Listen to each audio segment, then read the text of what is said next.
उदय देव सिंह जिंदाबाद, प्रशांत पोद्दार जिंदाबाद, जय श्री राम। बहुत बहुत धन्यवाद। आज इस চান্দিল ব্লকের অধীনে ভালুকোচায় জেএমএম এর প্রাক্তন কেন্দ্রীয় সদস্য পাপ্পু ভার্মা এবং সেবা হাই সংকল্প হ্যায়ের প্রতিষ্ঠাতা রাকেশ ভার্মা একটি বিশাল জনসভার আয়োজন করেন এবং 15,000 সমর্থক নিয়ে বিজেপিতে যোগ দেন। এই উপলক্ষে ঝাড়খণ্ডের বিরোধী নেতা অমর বাউরি, প্রাক্তন মুখ্যমন্ত্রী অর্জুন মুন্ডা এবং চম্পাই সোরেন এবং সাংসদ বিদ্যুৎ বরণ মাহাতো তাদের আর্ম ব্যান্ড দিয়ে দলে যোগ দিয়েছেন। ঝাড়খণ্ডের হেমন্ত সোরেন সরকার দুর্নীতির সরকার। নির্বাচনের আগে হেমন্ত সোরেন জনগণের কাছে যে প্রতিশ্রুতি দিয়েছিলেন তা 5 বছরেও পূরণ হয়নি। ক্ষমতায় এসে জনগণকে মিথ্যে প্রতিশ্রুতি দিয়েছেন, এসব কথা বলেন বিরোধী দলীয় নেতা অমর বাউরি। শুক্রবার চান্দিলের ভালুকোচায় আয়োজিত বিজেপির সভায় প্রধান অতিথির বক্তব্যে তিনি একথা বলেন। তিনি বলেছিলেন যে প্রচণ্ড তাপ এবং রোদে দৌড়ের আয়োজনের কারণে ঝাড়খণ্ডে 18 জন শিশু প্রোডাকশন কনস্টেবলের পুনরুদ্ধারে মারা গেছে। দুর্নীতিমুক্ত পরীক্ষার নামে ইন্টারনেট বন্ধ করে দিয়েছে সরকার। রাজ্যে উন্নয়নের কাজ না করে বালি পাচারে ব্যস্ত সরকার। মুখ্যমন্ত্রী হেমন্ত সোরেন এবং বিধায়ক কল্পনা সোরেনকে বান্টি এবং বাবলি উপাধি দিয়ে তিনি বলেছিলেন যে দুজনেই আবার রাজ্যের মানুষকে বিভ্রান্ত করতে শুরু করেছেন। বিরোধী দলনেতা বলেন, এখন সময় এসেছে এবং রাজ্যকে উন্নয়নের পথে নিয়ে যেতে বিজেপি সরকার গঠন করা জরুরি হয়ে পড়েছে। রাজ্যে অসন্তোষের পরিবেশ বিরাজ করছে। অর্জুন মুন্ডা সভায় উপস্থিত জনতার উদ্দেশ্যে প্রাক্তন মুখ্যমন্ত্রী ও প্রাক্তন কেন্দ্রীয় মন্ত্রী অর্জুন মুন্ডা আপনারা নিশ্চিতরূপে জানেন, আমি 26 বছর থেকে ঝাড়খণ্ড মুক্তি মোর্চায় পার্টি একটা সাধারণ কার্যকর্তা রূপে কাজ করেছিলাম। আমি দিবংগত নেতা সুদীপ দার নেতৃত্বে কাজ করেছিলাম, ওনার আমি সান্নিধ্যে কাজ করেছিলাম। আমরা একটা সংকল্প নিয়ে তখন জিতেছিলি যে নাই আমরা একটা শহীদ পরিবারকে জিতাব। নিশ্চিত রূপে আমরা জিতাবার কাজ করলি। আমরা সবাই অনেক মেহনত করে কাজ করলি, কিন্তু আজ মঞ্চের থেকে আমি বলতে চাই যে पप्पू वर्मा सुधीर महतो के जाने के बाद 4 साल विधानसभा प्रभारी रहा। 4 साल विधानसभा प्रभारी रहने के बाद मैंने पार्टी को बचाया, पार्टी के एक एक कार्यकर्ता को जोड़ के रखा, किसी को भागने नहीं दिया, पार्टी को मजबूती और संगठन दिया। अपने खून पसीना से मैंने पौधा से उसको गांच किया, तब जाके 2019 में उनको विजय श्री मिली। लेकिन बहुत अफसोस की बात है, बहुत दुर्भाग्य की बात है, जिस आशा और उम्मीद से हम लोगों ने काम किया, जिताया, मुझे बहुत दुख होती है कि हम लोगों को कुछ उचित सम्मान नहीं मिला। भाई भतीजा आवाज परिवारवाद पे पार्टी के कार्यकर्ताओं की आंख में आंसू है। मैं बोलता हूँ, मुझे कार्यकर्ता ने रो रो कर फोन किया, झारखंड मुक्ति मोर्चा के दादा आप चले गए, अब हम लोग को कौन देखने वाला है, मेरी बातों को कौन सुनेगा। बहुत दर्द होता है जब 26 साल तक आप किसी पार्टी में रहते हैं, कोई खुशी से हमने पार्टी नहीं छोड़ा, बहुत दुख और तकलीफ से मैंने पार्टी को बाय बाय और अलविदा कहा और एक नया आयाम और एक नया इजारा का हम लोग सोचे कि बड़ी राष्ट्रीय पार्टी जिसमें देशभक्ति से और विकास आज भारत को विश्व गुरु बनाने का काम हमारे प्रधानमंत्री आदरणीय मोदी जी ने किया। उनके सानिध्य, उनके नेतृत्व में हम लोग इस पार्टी को हम लोग ज्वाइन करेंगे। मैं बोलना चाहता हूं, मैंने 28 तारीख को पार्टी से इस्तीफा दिया था। 28 तारीख का सुबह 29 तारीख होते होते मेरा अंगरक्षक उन लोग ले लिया, मेरा अंगरक्षक ले लिया। कितना दुर्भावनापूर्ण है। तो मुझे तो हंसी आती है, मेरा एक अंगरक्षक आप लोग ले लिए हैं, मुझे उससे कुछ नहीं, मुझे तो हंसी आती है। मेरे हजारों विचार मेरे अंगरक्षक, मेरे बड़े भाई, मेरे छोटे भाई मेरे साथ खड़े हैं। आपको कोई डरने की चिंता नहीं है। पप्पू वर्मा रात दिन मेरे झारखंड मुक्ति मोर्चा से जो छूट के मेरे साथ आए हैं, मैं आप लोगों का मान सम्मान निश्चित रूप से आशा करूंगा भारतीय जनता पार्टी में आपको जरूर मिलेगी। एकदम आप जिस आशा उम्मीद से भाजपा में शामिल हुए हैं, आपका आकांक्षा, आपका रोग सब पूरा किया जाएगा। यहाँ पार्टी में परिवारवाद नहीं चलता है। मैं आप लोग को बोलना चाहता हूँ, ये लोग अपना मनमानी पर ऊपर आए थे, इन्होंने बहुत तरह का, आज आप लोग को एक बात बताना चाहता हूँ। आज के की प्रोग्राम हमारा रखा है, तो इधर सबार বিরোধীদের পেটে দরদ হতে লাগে। বিরোধীরা কি করলো কি জায়গা জায়গায় ওরা বিজেপির ছোট ছোট বৈঠক, ছোট ছোট সভা করতে লাগলো कि किसी तरह पप्पू वर्मा का काज क्या तो फ्लॉप किया जाए। इन लोगों ने बहुत षड्यंत्र, मेरे एक एक कार्यकर्ताओं को इन्होंने फोन किया, इन्होंने दूसरे तीसरा जगह 3 जगह 4 जगह में इच्छागढ़ में लोग बैठक छोटा छोटा बड़ा और सभा रखा, लेकिन मेरे जनता, मेरे इच्छागढ़ के भाई बहन माताओं ने इसका जवाब अब दे दिया है कि अब ये जो काफिला चला है अब ये रुकने वाला नहीं है, नहीं है, नहीं है। आप लोग सुन लीजिए विपक्ष के लोग, हम तो जानते हैं आज ওরা কি করেছে না, কিছুগুলো লোককে পাঠাইছে আর কিছুগুলো লোক হাও দিকে ওই কোনটায় দাঁড়ায় একদম বাইরে ওই হাও দিকে একদম ওই গাড়ির উপরটায় দাঁড়ায় ভিডিও রেকর্ডিং করছে। কিছু লোক হাও দিকে বলছে ও বাপ ইসরা এটা তো বিরাট দিল রে বাপ, বাপু বলবো এত দেখো আর এত বড় সভা করে দিল, এরা ভিডিও পাঠাচ্ছে। এদের বিশ্বাস হচ্ছে না যে আমরা ইচ্ছাগড়ের ধরতির মানুষ, পাঁচপুরের ছোড়ার মাটির মানুষ, আমরা এত বড় ভিড় জুটাতে পারি, এটা আমাদের একতা আর একটা ইচ্ছাগড়ের নতুন সংকল্প সৃষ্টি হয়েছে। এদেরকে হজম नहीं হবে। এরা আজ মোটামুটি আমি আপনাকে বলে দিচ্ছি যে এরা যে আছে না ইয়ার পরে ঘুমাতে না পারবে। और हम तो बोल देते हैं और हम जो करते हैं धक्के की चोट पे करते हैं। इच्छागढ़ में आने वाला समय में विरोधियों को बूथ लेने वाला आदमी नहीं मिलेगा। एक डंके की चोट पे मेरा चैलेंज करके देता, बूथ लेने वाला आदमी नहीं मिलेगा। आप देख लीजिएगा इच्छागढ़ में विपक्षियों को।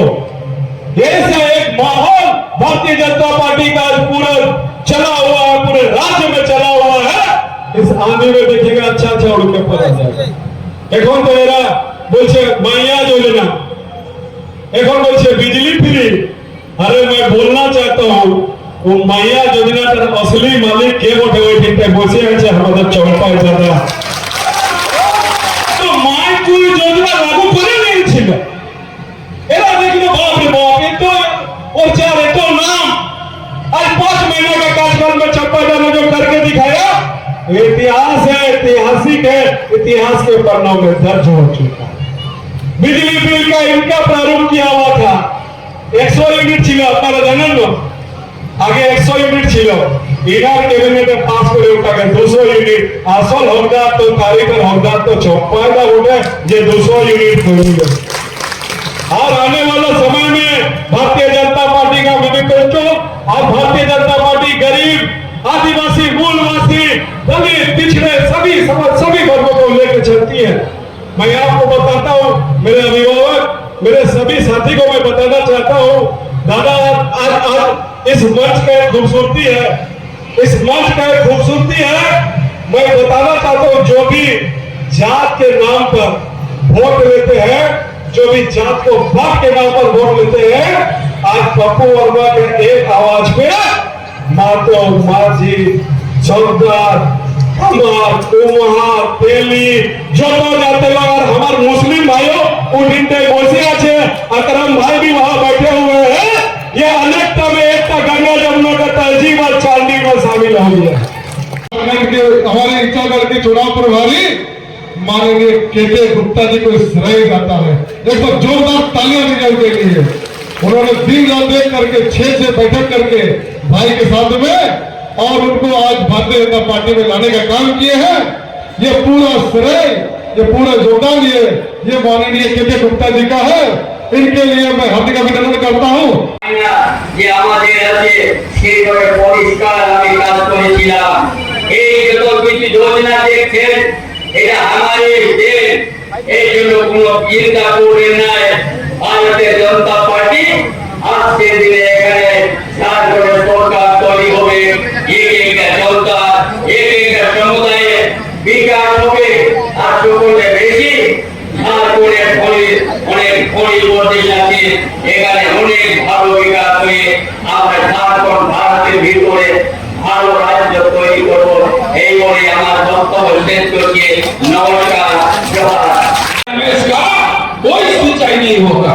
भारत का मंत्री नरेंद्र सिंह शेखावत को हमने कहा कि पानी में डुबा दिया, जो बचा हुआ जमीन कम से कम सिंचाई करने के लिए उसको सिंचाई का कोई व्यवस्था करिए। 5 बार हेमंत सरकार को भारत सरकार चिट्ठी लिखा कि निर्मित चंडी का बचे हुए जमीन को पाइपलाइन के माध्यम से उसका सिंचाई करने की आवश्यकता है, क्योंकि डैम के नाम पर जमीन खत्म हो चुका है, नहर के नाम पर जमीन नहीं लेना है, क्योंकि 4 फीट के नीचे पाइपलाइन के माध्यम से लोगों को सिंचाई देना है, और वहां का किसान का वर्षों पुरानी मांग पुराना है।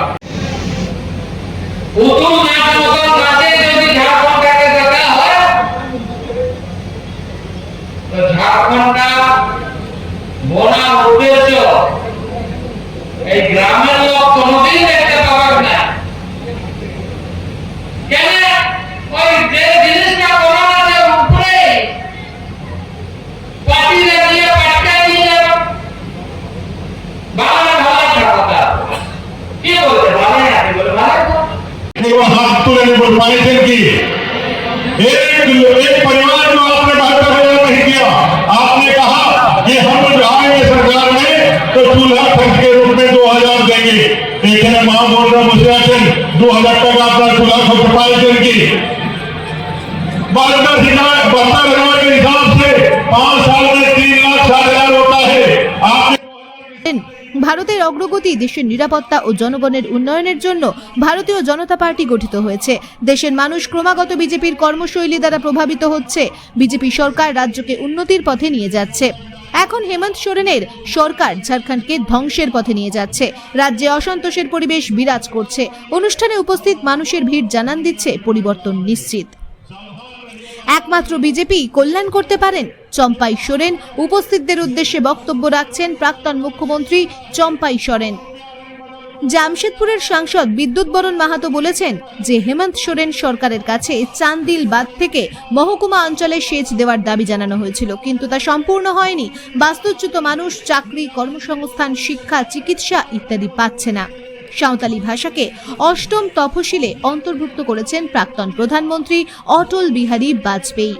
1 বছরে 5 লাখ চাকরি ও 5,000 টাকা দেওয়ার মিথ্যে প্রতিশ্রুতি দিয়েছিলেন হেমন্ত সোরেন।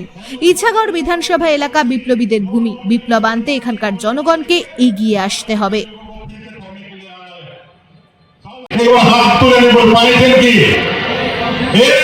एक परिवार जो आपने 72,000 नहीं किया, आपने कहा कि हम आएंगे सरकार में तो चूल्हा खर्च के रूप में 2,000 देंगे, लेकिन मां बोल रहा मुझे 2,000 तक आपका चूल्हा खर्च पाए थे कि 72,000 के हिसाब से 5 साल में 3,60,000 होता है। आपने 2,000 के हिसाब से कितने रुपए होते हैं? इस सरकार ने किसी को 1 रुपया देने का काम नहीं किया। इन्होंने कहा था कि जब बेटियां ब्याही जाएंगी तो झारखंड में हम सोने के सिक्के देंगे। कितनी बेटियों का विदाई हो गया, लेकिन वो सोने का सिक्का किसी को नहीं मिला। और फिर आगे कह रहे हैं कि इस बार सरकार बनाइए, हम आपको मनिया योजना का लाभ देंगे। सावधान रहिए माताओं बहनों, एक ठग है, एक महाठग है। जैसे बहुरुपया रंग बदल करके आता है, बहुरुपया रंग बदल करके आता है। 2019 के पहले तो सिर्फ एक ठग था, सिर्फ बंटी था। अब तो 2019-24 के चुनाव के पहले बबली भी साथ आ गई है। मियां बीवी दोनों मिलकर के झारखंड को लूटने के लिए और ठगने के लिए निकल पड़ी है।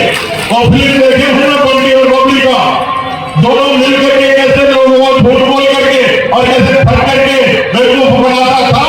आज दोनों ही हेमंत सोरेन जी और उनकी पत्नी दोनों मिलकर के बंटी बबली बन करके झारखंड के लोगों को फिर से ठगने के लिए आया है।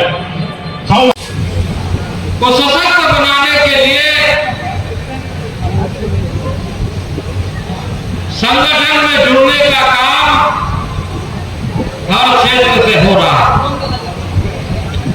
लेकिन मित्रों, आज राज्य बनने का किया है, वो भी भारतीय जनता पार्टी के बदौलत ही प्राप्त किया। इस देश में भारतीय जनता पार्टी अपने वादा को पूरा करते हुए इस राज्य का सृजन किया, राज्य को बनाया। 24 साल का कालखंड पूरा करते हुए राजनीतिक दृष्टि से जहां राज्य बनने के पहले एक अलग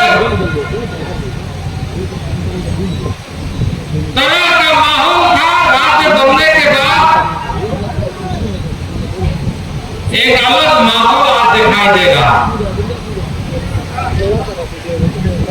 राज्य बनने के पहले इतना कि कितना घर द्वार पूर्ति करके बेबाक कर दिया था। कभी झारखंड की आवाज या आदिवासी की आवाज, मूलवासी की आवाज, कभी सम्मान नहीं दिया कांग्रेस पार्टी ने। अगर कोई दिया है तो देश का प्रधानमंत्री अटल बिहारी वाजपेयी ही दिया है कि झारखंड को निर्माण कर दिया है। उसका पर हमारा भरोसा आदिवासी भाइयों है, झारखंड भाइयों है। हमको बड़ा लंबा समय से अपना वोट की नीति को हम लोग 8वां अनुसूची में शामिल करने के लिए आंदोलन हम लोग करते थे, ज्ञापन हम लोग भेजते थे दिल्ली को। लेकिन उस समय का कांग्रेस सरकार कभी आकर सांसद आदिवासी भाई का उस वोट की को मान्यता नहीं दिया। ये भी अगर वोट की का लिखा अनुसूची में अगर शामिल हुआ, और ये अटल बिहारी वाजपेयी देश का उस समय आडवाणी थे, ये यही इसी का देन है।